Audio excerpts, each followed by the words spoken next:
안녕하세요. JD 부자연구소의 소장 초담입니다. 오늘은 세계 1, 2등 순위 바뀔까? 라는 주제로 말씀드리도록 하겠습니다. 2021년 10월 29일 금요일 시황입니다. 시작하기 전에 먼저 자발적 구독료 부탁드립니다. 후원해주시는 여러분 덕분에 좋은 컨텐츠가 제작될 수 있습니다. 하나은행 447-910064-6100 주식회사 JD 부자연구소. 여러분 잘 구독료 덕분에 잘 꾸려가고 있습니다. 2021년 10월 JD 부자연구소 11기 공지를 합니다. 부동산 강의와 주식 부동산 강의 패키지 강의는 마감이 되었고요. 주식 강의만 이번 주 일요일까지 접수를 하니 관심이 있으신 분들은 일요일까지 꼭 접수를 해주시기 바랍니다. 월요일서부터 이제 닫히니까요. 그 주식 강의는 동영상 밑에 링크를 첨부해 주시면 됩니다. 댓글 쓰는데 링크 있죠. 그쪽에 링크를 보시면 됩니다.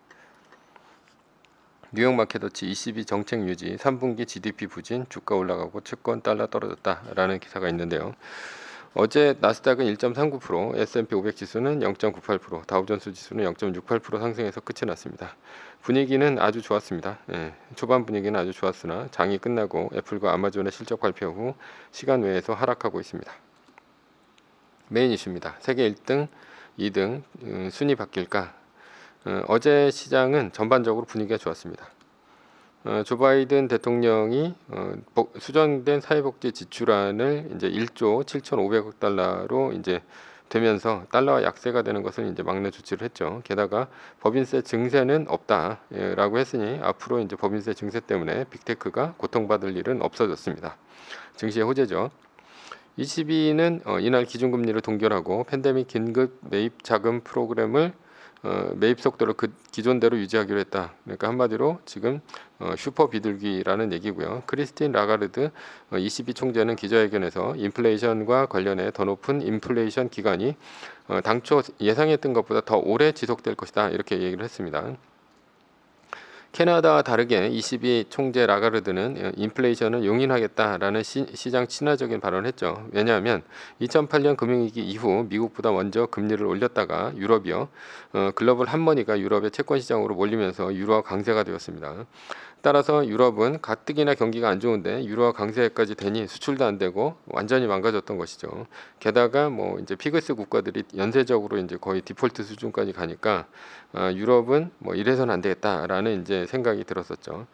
그러니 이번에는 미국이 양적 완화를 종료한 후 유럽이 따라갈 것으로 보이고요. 그러니까 한마디로 미국을 따라서 가는데 후행해서 따라간다 이렇게 볼 수 있습니다.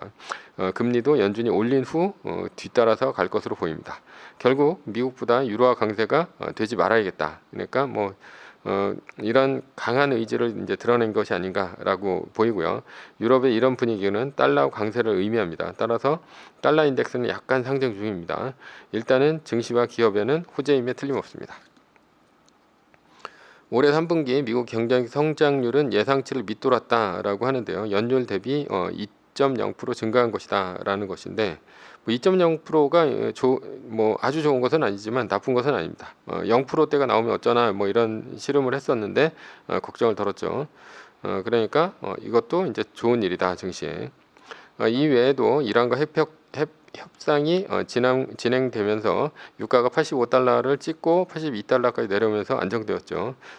WTI 기준입니다. 사실 인플레이션 얘기도 이제 유가로부터 시작된 것이니 구리 철광석 가격은 안 오르는데 유가만 이제 오르니까 이게 이제 진정한 인플레이션이냐, 다른 상품 가격도 다 올라야 되는 거 아니냐라고 했었는데 유가가 이제 한풀 꺾이는 모양새고요. 원자재 가격이 떨어지면 그만큼 인플레이션 우려도 적습니다. 따라서 이제 유가 관련주는 안 좋으나 증시 전반에는 좋은 모습을 보일 수 있다라는 것이고, 게다가 이제 빅테크인 마이크로소프트, 구글이 어닝 서프라이즈를 하면서 오늘 이제 기대감을 한껏 올려놨었죠. 어제. 그래서 시장은 애플, 아마존도 좋을 것이다. 이렇게 미리 짐작한 것으로 보입니다. 그러나 시장의 예상을 완전히 뒤엎었습니다. 반도체 공급난으로 아이폰, 아이패드, 맥북의 판매량이 예상보다 적다라고 했고요. 그리고 아이폰의 매출이 예상보다 부진했는데 아이폰 13의 판매에 힘입어 아이폰 매출은 전분기보다 47% 늘어났다라는 것이죠. 근데 원유가 전망치보다 이제 415억 달러보다 적은 388억 달러 정도를 기록했는데 이게 이제 뭐 때문에 그러냐? 이게 이제 공급망 혼란 때문에 그렇습니다. 그래서 애플이 주당 순이익은 실적이 좋았어요. 그러나 매출이 실적보다 못 미쳤다. 그러니까 한마디로 비싸게 아이폰을 팔았으나 많이 못 팔았다라는 얘기가 되는 거고요. 아이폰에 대한 이연 수요가 있을 것이다 라고 하는 것이죠. 그것은 좀 좋은 일이긴 한데 일단은 많이 못 팔아서 좀 안 좋다라는 것입니다. 팀쿡 CEO는 그 뒤에 이제 좀 더 강하게 얘기를 했는데요. 수요가 매우 튼튼했다. 언제가 요번 3분기가 그래서 공급 제약으로 60억 달러의 매출 손실을 입었다. 그나마 이제 선방했다는 얘기죠.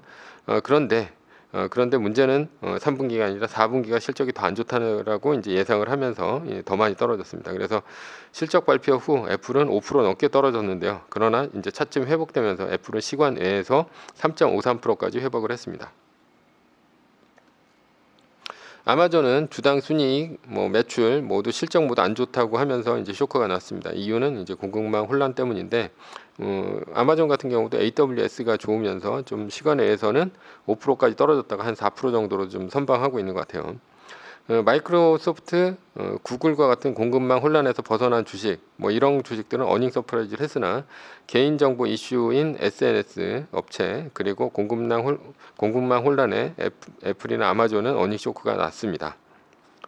그러나 아직 세계 시가총액 기준 1, 2등이 바뀐 것은 아닙니다. 내일 장 막판을 봐야 합니다. 애플이 오늘 2.5%나 올라서 마이크로소프트와 격차가 벌어졌기 때문인데요.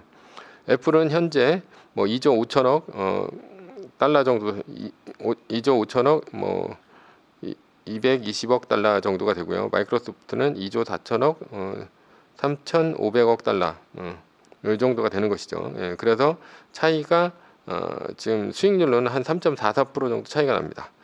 따라서 마이크로소프트가 애플을 내일 뛰어넘는다면 3.44%를 이제 넘어야겠죠. 아니면 애플이 3.44% 이상으로 더 떨어지고 마이크로소프트는 그대로 있다면 마이크로소프트가 1등이 되겠죠.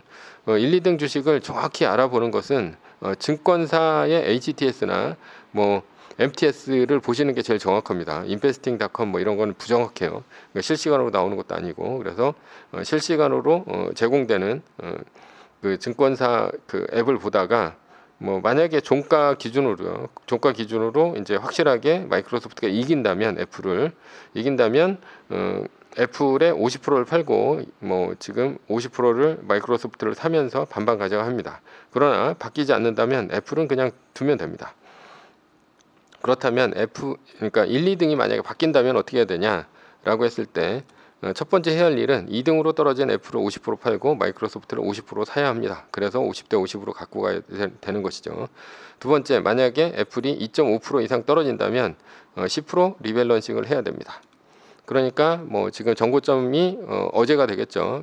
152.57달러가 되는데 148.76 이하로 떨어진다면 그러면 10% 팔아야겠죠.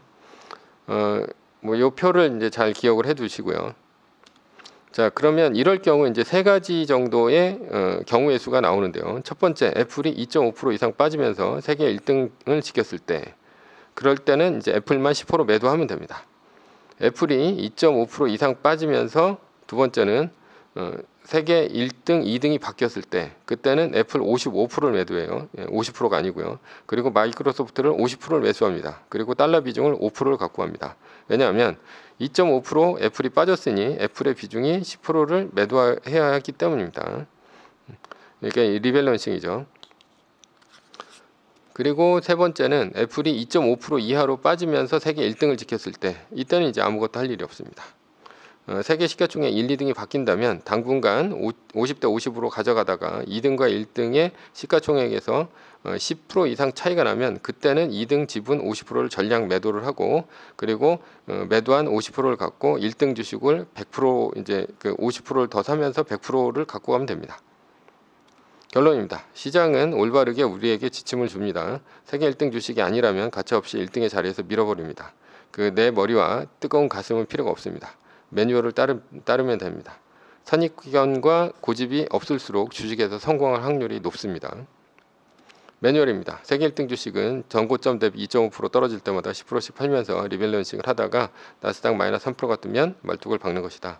자세한 내용은 JD 부자연구소 다음 카페를 참조하시기 바랍니다. 두 번째는 전제는 세계 1등 주식은 우상향합니다. 위의 상황은 매뉴얼일 뿐입니다. 따를 사람은 따르고 참고할 사람은 참고하시면 됩니다. 주식을 사고 파는 것에 대한 모든 책임과 이득은 본인에게 있습니다. 매뉴얼을 지키다가 포모가 두렵다면 매뉴얼을 지키지 말고 마이너스 3%대 판 가격이나 리밸런싱 때 판 가격보다 단 1불이라도 떨어졌다면 전량 매수하시기 바랍니다. 세계 1, 2등 주식 순위 바뀔까? 라는 주제로 말씀드렸고요. 지금까지 JD 부자연구소의 소장 조던이었습니다. 컨텐츠가 좋았다면 구독, 좋아요, 알람 설정 부탁드립니다. 지금까지 들어주셔서 감사합니다.